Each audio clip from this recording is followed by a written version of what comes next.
From my pudding, this is what I have left. Guys, I'm going to show you the texture in a shorts. So, here, I'll show you how the cutting is.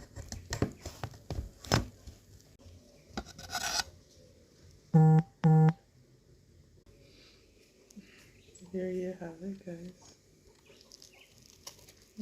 See, potato pudding. Another cut. So that's the texture. This is like a catch pudding because it has the bottom looking at it. A lot of people like it this way.